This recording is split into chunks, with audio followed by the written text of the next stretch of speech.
Critical Blast, where pop culture gets blasted.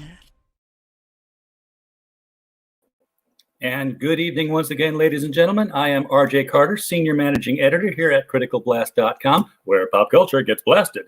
And tonight we're taking a deviation once again from what we usually do is, push a lot of people who are crowdfunding comic books because there are so many of you and you keep asking to be on the show, and we're happy to have something to do every night. Tonight we're taking it a step up. We're getting out of the funny books and getting into the big screen stuff. And with us tonight, we're going to be talking with Lane and Ruckus Skye, who are the directors of The Devil to Pay. Now, how are you guys doing tonight, first of all? We're doing great, thank you. Thank you for coming on our little show, and I hope that doesn't stay so little. I always create a banner for whoever's coming on the show if I can, but tonight it's actually a very helpful thing to me to make sure I remember the title, because we just finished publishing The Devil You Know, and right off my tongue as soon as I start the phrase out, I'm like, no, The Devil to Pay. There's a bunch of movies with devil in the title right now, so it's kind of fun. He's a popular guy. He gets around. Yeah. Now, I don't believe this was the original title, though, because I'm seeing some writing credits for things that aren't showing up later on. Did this get retitled? It did. It was originally called Reckoning, and we did a year festival tour with that title. But the film took a little while to get released, and during that time, even more movies got released that were called Reckoning. So there was just way too many films with the same title. So we changed the title before we released the film. Is that difficult to do? I mean, you got to go through copyright offices and ISBN or whatever it is to make these. Not really. Yeah, I mean, we just had to clear the title before as part of our deliverables. But yeah, that's all we had to do. So. All right. Now, Lane, you're the writer on this one. Both of us. I'm keeping my credits right now because I got them covered up. Okay, so you wrote this one. Yeah. Husband and wife team? Yep. Mm-hmm. Good. That was an assumption. Last time I made the assumption, like, no, he's my brother. I'm like, some people make that assumption. Some people ask. Some people are afraid to ask. Well, you were in Georgia when you wrote it, so yeah. Yeah. Tell them it's not Alabama. What's the co-writing experience like for the two of you guys working on a screenplay? Because I've done co-writing before and on novels and such, and I imagine it's got to be different if you're both in the room than it is emailing it across the country and getting something back and working with it again. Yeah, well, we do some things in the room together and some things we do separately. So we'll break the story together, and we do the note cards and all of that, and then we write a treatment, which we kind of do separately and send back and forth until we approve that, and then any of the actual writing we do in separate rooms. Typing. But the breaking the story we do together in the same room. Okay, so you have like a big board of sticky notes that here's the flow. Yeah. Mm-hmm. Yeah. Either of you ever get up and just kind of swap around to mess with the other person? It'd be counterproductive. We don't hurt ourselves. Yeah, we only hurt ourselves. Now, this is your first, if I'm reading everything correctly on IMDb, this is your first full-length feature. As directors. Yeah. As directors. You've done some shorts, both in directing and producing. Prior to this, I don't know if you've got anything credited after this when it's a full-length feature. No, not yet. We have a bunch of stuff in the pipes, but this is our only one so far. Yeah. All right. Well, just to cater to our usual comic book audience here, one of the credits I saw from you guys was for a Marvel show that I've never heard of. It's not a real Marvel show. I noticed that when I watched some of the trailers for it. I'm like, now wait a minute. Yeah, our buddy they do a parody of it's like a fan Avengers show. Yeah. And so Avengers Assemble. Yeah. It's a buddy of ours or a bunch of friends of ours in Atlanta. So yeah, we did an episode with them. Yeah, that was very funny. Yeah. They're a bunch of cosplayers, so they already have the costumes, so they just started doing parodies. Makes sense. I watched one of the first ones, like, okay, so this is obviously the low budget Avengers in the office kind of thing. Right. Yeah. And then I started to get like this very strange feeling. Wait a second, is this that Avengers that I saw in the room behind the curtain at the video store that I don't want to put on the program No, because that exists too. I'm sure it does. That's funny. Okay, so but that's a cosplay show that people can find on the web somewhere, or Yeah, I think it's on I YouTube. think it's on YouTube. right? So if you want to see some fun Avenger stuff like Tony Stark telling them they got to cut the budget and who's got cost-effective powers, go look up Avengers Assemble. And the interview will have been directed by Ruckus here, and Lane, and produced by Lane, directed by Ruckus. My memory's coming back. I got this stuff. So you got a little bit of superhero stuff on you there. We have almost nothing to do with that shit. You're giving us way too much credit for this. Yeah, you're giving us way too much credit. Let's talk about this. You got director credit. You're on IMDb. That means you're famous. Let's talk about this movie. Yes. Let's do that. And just so that people know what we are talking about here, because that is the main thrust, I've got the trailer here, and I'm just going to give it the full screen so it gets the full treatment it deserves. This is The Devil to Pay. It's billed as a horror, sort of a suspense thriller kind of deal. And let's just take a moment and enjoy this real quickly here.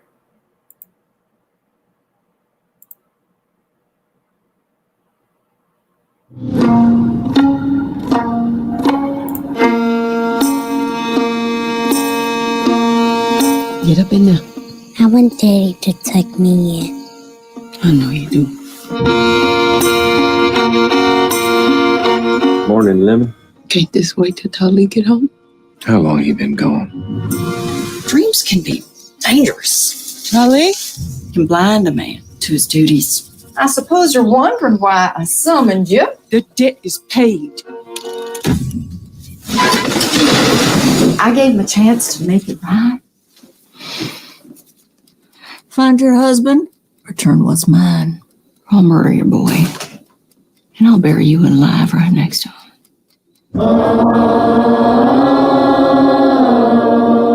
The father of my child lying in a ditch somewhere halfway down the mountain.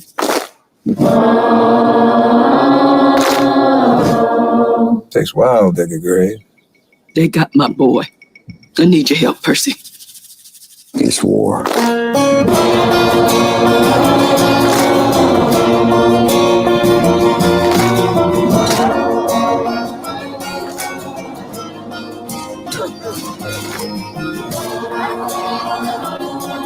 What are you really doing here? Your mother won't keep you away from us. Ever.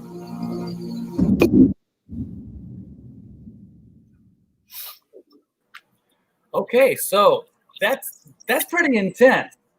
I better stop it here before it goes into the next trailer. I don't want that to happen. Wouldn't bother anybody watching, but it would get in my ears. The obvious writer question that's going to get asked of you is, what inspired this particular story of mountain mobsters, for lack of a better term? Well, the whole project started because we met the lead actress Danielle Deadweiler through the Atlanta arts community, and we the three of us wanted to work together, and no project ever seemed like the right one. So one day Lane and I were like, why don't we just write something for her? And that was the reason we wrote this. And we knew we wanted to make a Southern Gothic thriller. And we were like, what do we want to see Danielle do? And this is what we came up with. Yeah. That's really how it happened. Well, she does a tremendously good job of carrying that through, because she's in a tight spot, but she's following the rules of the community, which I thought was another interesting tact, was that, somebody kills your husband, you call the cops. There's not a cop scene in this entire thing because we have our own way of doing it, and we take care of things ourselves. And she actually accepted his death because he broke their specific rules of how they go about doing business. What's your experience with that community, or are you making it up as you go along? I mean, some of it is. I mean, it's a huge exaggeration, but Yeah. we always drawn to small ancillary communities, and they do tend to, in real life, the smaller the community and the more tight knit it is, the more they kind of have their own rules, and people just kind of accept that this is the way we do things around here, and we wanted to take that to an extreme, and by putting them on the mountain and making them like they've cut themselves off on purpose and agreed to live here in these rules. And because we did that, there's no one here to help her. That's what we were trying to get at. We didn't want anyone to be able to help her. So no one has an iPhone. They can't call the cops. Yeah. And, but all of that is designed and on purpose, and we wanted it to feel like they've agreed to do that from the beginning, and they've all agreed to live by these rules. And if you break them, you've agreed to the consequences. It's almost Amish in the way that technology is portrayed in here, because everything's 50 years old. You see rotary phones, you see cars from the 70s, and these big gas guzzlers that people are driving. Yeah.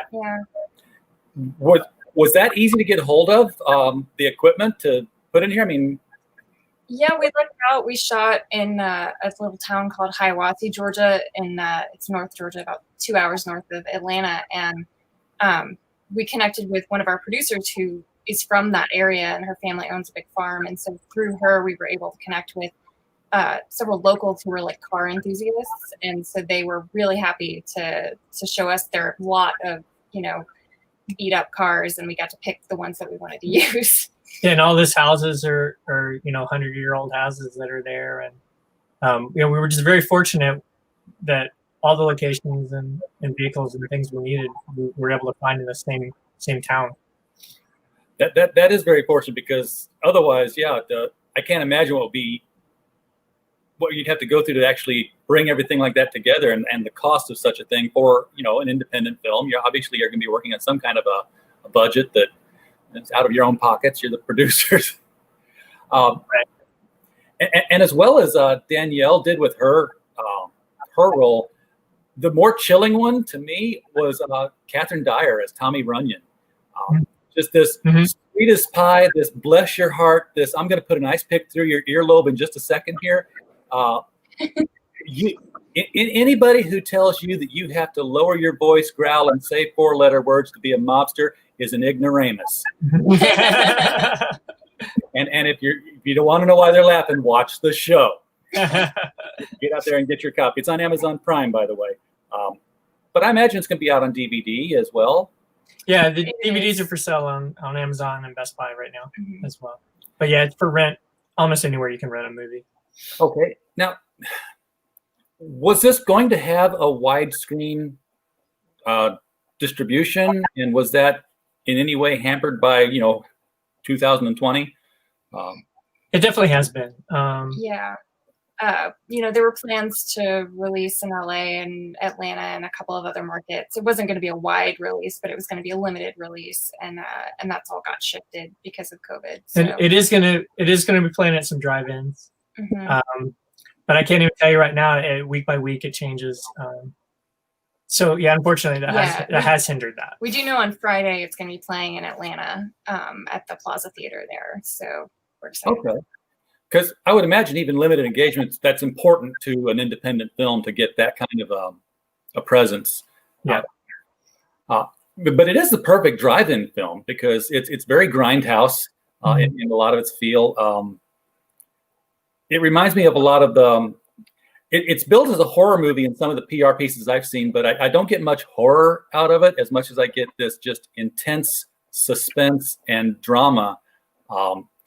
Except in one very unusual place, where you've got these Appalachian hillbillies living by their code, and then there's the cult, and they're just part of the community. They live over here and they chant, and I think they have a hydrochloric acid fetish of some kind. Maybe. What we liked in that, well, first of all, we wanted a kind of a feel of the Odyssey, where it's this journey she's going on, and we wanted you just keep surprising you with what's in this community. But to us, the entire community where she lives on the top of the mountain, they're all outsiders from the rest of America. And then even within that, this little cult, they're outsiders from this town. And that was just important to us. We just wanted to show that even among them, there's agreements. Okay, these guys over there, you just leave them alone. As long as you leave them alone, they're cool. And these laws are over here and those laws are their laws, and don't break them, and that becomes important later on.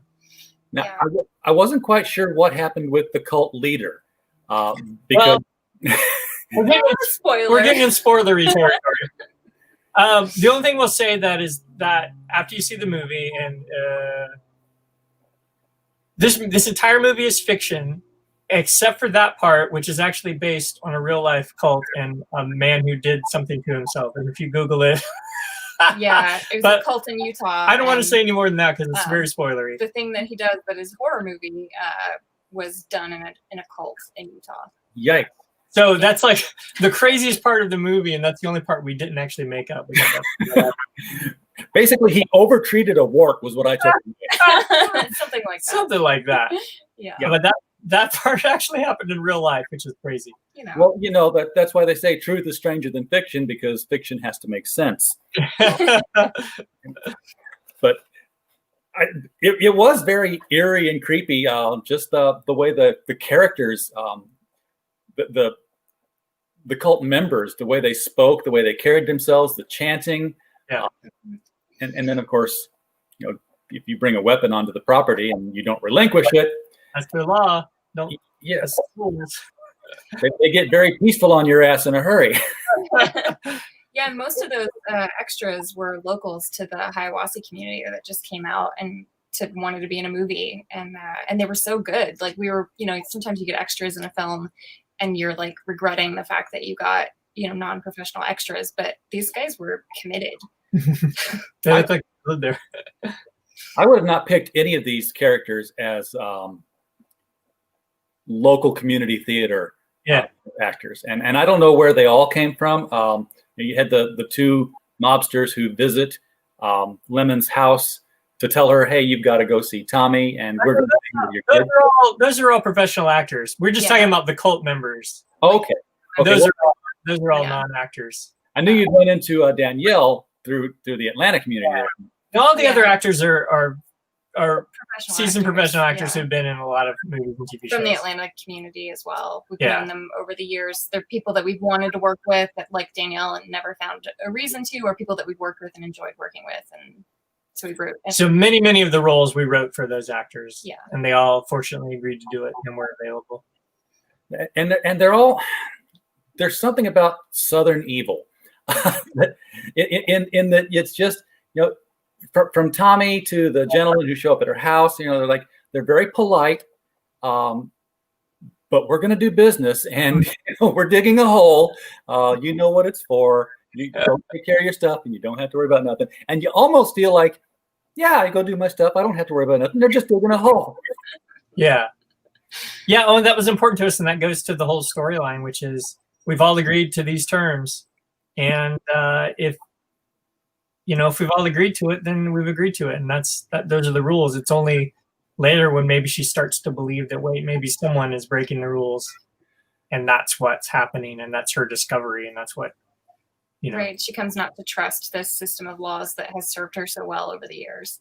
Yeah. And that's the huge spoiler that we don't want to discuss too much, but she's sent out to do something, but the something she's sent out to do, there's more to it than that. Right. And she can't be, and suddenly she can't be allowed to tell what she was doing. She has to be silenced. So I didn't notice, again, playing the trailer again after watching the film once already, what the rating was on this one. It actually isn't rated. I can't see it being an R because it's a family friendly film. Yeah. Right. I would probably guess PG-13 maybe, Probably. but it hasn't been rated, so I don't know. It's definitely not like a hard R if it's an R. Yeah, it's not. There's no real cursing in it. There's a tiny bit of nudity, but not a lot. Yeah, I don't know what you would. And like you were saying earlier, how it's kind of being promoted as a horror film. I definitely don't think of it as horror. I think of it as a thriller. I mean, it's almost mostly a dramatic, just a drama to me. But very much the horror and genre community have really embraced it, and which is great. I love. Take the money. Yeah, I mean, we're definitely influenced by horror, and there are definitely elements of horror that are in this for sure. I think it's more of like our influence of we love Southern Gothic literature, and that's always like a blend of the macabre and dark humor, and we always try to put heavy doses of both of those in. and on top of the layer of drama. Yeah. Now, a lot of the violence, and there is some violence in it, it happens, you film it in such a way that you don't really need to use special effects because it's kind of like it's off the panel and then you see the result of something. That can be done to great effect, and you guys did do it to great effect here. Is that something that's driven by, we want this to be Hitchcockian, or is this driven by something, squibs cost a lot of money and we only have so much? It was a little of both. Honestly, Totally. I think if we had had a bigger budget, we would have put more on screen. But then there were certain things, I mean, some of them are spoilery, but there were certain things we were never going to show. In fact, the one true story part that you were avoiding talking about, it even said in the script, "You will not see this. It's not going to be." On screen." But although I definitely had moments when we were looking at the rough cut where I was like, I kind of wish we'd shot that. But it is a little of both. We probably would have done a little more if we'd had a little more money. But we're not huge fans of gratuitous. It's just, does it feel right in the moment? Yeah, it's just about whether or not you've earned it. And I feel like sometimes it's more effective if you just leave it up to the imagination rather than showing it. Yeah. Sometimes the guy who played the cult leader is very glad.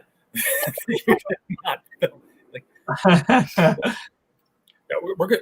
Wait a second. What do you mean we're not going to use prosthetics and steam? So this has just got its rental release and it's online releases and everything.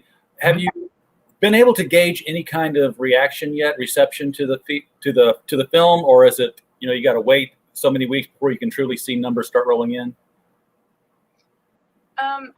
Well, I don't know that we have a lot of data about people that are just watching on streaming, but it did have a festival run, film festival run. And from the audiences that we did see it with, which was a great experience to see a film like this with an audience, people all walked in the right spot, screamed in the right spot, and seemed very excited about the film afterwards. So I think it is going to connect with a lot of people. We started to see some user reviews on like Rotten Tomatoes and stuff, and it seems to be doing well.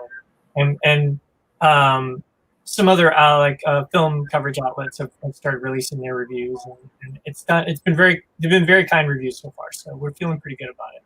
But yeah, it will be a little bit before we really know how it's going. If you're like me, I don't know how it is with movies and how fast things get reported, but like when we publish a book and it's up on Amazon, I'm like every 30 minutes, refresh. Because I'm impatient. Yeah. I can imagine you guys are just on Rotten Tomatoes, like it's going up, it's going down, log off for a while. Yeah, it's between that and also then just trying to force ourselves to let's just focus on what we're working on now and move forward, because there's definitely a certain amount where it's out of your hands. Yeah. And there's no control over what people are going to. Well, and that's the thing is, you make a piece of art and then you put it out in the world, and then it's not your art anymore; it's someone else's. Like they get to experience it as their own, and then they react to it however they're going to react to it. And you can't control that, and that's kind of what's great about art, is that it becomes personal for whoever decides to engage with it. Yeah, I've loved hearing some interviews we've done and a couple of reviews where people got things out of it that weren't necessarily our intention, but it was enjoyable to hear them analyze it and come to that conclusion. Whether we intended that or not, I like hearing that kind of stuff. Yeah, the worst reaction you could possibly get is no reaction at all. Right, exactly. Yeah. So even if they hated it, you struck a visceral nerve somewhere in them with the art. But you said you'd rather focus on what you're doing now, which brings up the question, what are you doing now? Well, we do a lot of work as screenwriters, separate from our directing work. Where we for write other for directors other and other producers. So we're currently writing a script that we can't talk about because it's for someone else. That's not Becky, is it? No, that came out this summer. That came out before. Yeah. Mm-hmm. That's the next that's the last one showing up on IMDb. So your secret so far is safe, whatever the next project is. But now that I have seen The Devil to Pay, I should probably seek out Becky, which doesn't look like you guys directed it. You're just we were the screenwriters on it. Yeah. But yeah, it actually it came out right about the time that COVID happened, and it was set to be a wider release theatrical, but then it found a home in drive-ins, and it ended up spending 2 weekends at #1 in the box office at the drive-in. So that was kind of fun. You're talking about Becky at this point, right? Still? Okay. Yeah, it happened And about what is a horror movie, it looks like. I'm sorry? It's a little closer to a horror movie. It's very violent, but it's kind of more thriller, action thriller. It's a home with invasion. A lot of violence. Home invasion thriller, yeah. Yeah. Oh, There's a lot more on-screen violence than The Devil to Pay, that's for sure. Home invasion themes are horror to me. I could not. There's nothing worse than being in the safest place in your life and having that safety taken away from you. Yeah, I mean that's why it's a whole subgenre of its own. Yeah, it's like a Hemingway reversal. If I'm remembering my literature classes correctly, no shelter, give him shelter, take away the shelter. All right. So, when do you think people might? I mean, you're just in the writing phase right now, so I'm guessing it's going to be like another year and a half before Secret Project comes to fruition. Oh well, there's a couple of other things in the hopper from before this that might come out sooner. Yeah, it's unfortunate because there's a lot. It's just a lot of NDA stuff where we're just not allowed to say. But there will be things coming out much sooner than later. And we have our own projects that we're going to be directing. Yeah, we have our next couple of films lined up, and unfortunately, COVID just throwing a lot of. We're not really sure what's going to go. A lot of things in the way, so it's. Did it get in the way of filming, or was it filmed before? Okay, so. Oh, you mean no. Let's pause. The Devil to Pay. The Devil to Pay we shot 3 years ago. Yeah. Wow. Okay. Yeah, it was a long time ago. It took us a year to finish. Then we had a year festival run, and then it took a year before we're at this point where it's actually been released. That's got to be agonizingly slow for you guys. Oh yeah, yeah, very slow. Yeah, but we're here. We made it. Yeah. But yeah, it's interesting because like I said, Becky got released 3-4 months before this film, even though it got shot a full year after we shot ours, or 2 years. Yeah, it was shot last fall. So it's just that's why it's always like you got to have so many things you're working on because you never know which one's going to go and when it's going to get released. So we're basically waiting for COVID to go away before you guys can really go full bore in production again. Yeah, unfortunately, yeah. Everyone wants to be safe, and we don't want to put anyone's lives in danger to make a movie, even though we love making movies. But we can sit in our house and write screenplays all day safely. So. Have you guys given each other NDAs to sign, or can you talk about? No, but maybe we should. It's a verbal agreement. It's a verbal agreement. Wait, the first rule of screenwriting is we don't talk about screenwriting. Awesome. Well, I appreciate you taking the time to come on our show and talk with us more about The Devil to Pay. Is there anything that I should have covered that you've been wanting to tell people about the film that I didn't think up to ask? That's a good question. That's my go-to question. How stupid am I? No, I think one thing we always do like to talk about, other than how brilliant the actors are in, is that Brad Carter, who played one of the characters of Dixon, he also was the composer on the film. And I'm so in love with the music that he did for this movie. And he's also going to be releasing the original score. So you'll be able to go find it on iTunes or Spotify if you want. If you like the music in the movie, you'll be able to find it. I loved the music in the movie, and I did not realize that. Okay, now the score is that's to be separate from the soundtrack, of course, because there was a closing song, and I think there was a song somewhere else in it, and I assumed that they were like catalog selections of bluegrass that you were able to find, but. Well, no. The Blackest Crow, and there's a part where where one of the characters plays a song on a phonograph. That's an Appalachian traditional that we. So there's a band called Red Tail Ring. They recorded their version of that for us for that recording, fake recording, and then the song at the very end over the closing credits. That's one of their original songs that they had already released on an album. And we just heard it, and the lyrics are so perfect. It just fit the end of the movie so perfectly. We just had to get them to let us use it at the end. Oh yeah, they were both beautiful and just thematically perfect for this film, and in the tone and feel of everything that was there. Yeah. And Brad did all the music, the score, bunch of beautiful banjo work, and just captured the tone and the vibe of the movie so well. Perfect. Well, again, thank you for coming. Those who came to the audience to watch and those watching the replay, we appreciate you being here. Be here again tomorrow night when we will be having Mandy Summers and Clint Helinski on to talk about their upcoming crowdfunded comic, Pirate Queen. And then This Saturday will be the LCS guys' time. Where we have writer Bill Willingham with us, author of Fables and Elementals, to talk with the comic shop guys from around the country and see how they're doing. And I'm sure we will have, hopefully this will open the door for more movie review and interview type of things to expand our channel. And in fact, on that note, we actually do have the directors and some cast members. We're going to have a full boat, like about 10 guests next Tuesday, when Monster Force Zero will be paying us a visit. Monster Force Zero is another indie film. It's more of a science fiction film. It's cosplayers, but when they cosplay, aliens have decided that they're real things and gave them the powers that go with the costumes they put on to simple quests. So it was a lot of fun. Lane, Ruckus, thank you for coming on. Really appreciate you being here, and we look forward to top secret projects and, of course, your next productions that you do. Thank you so much. Thank you so much. Have a good day. Good night. Bye.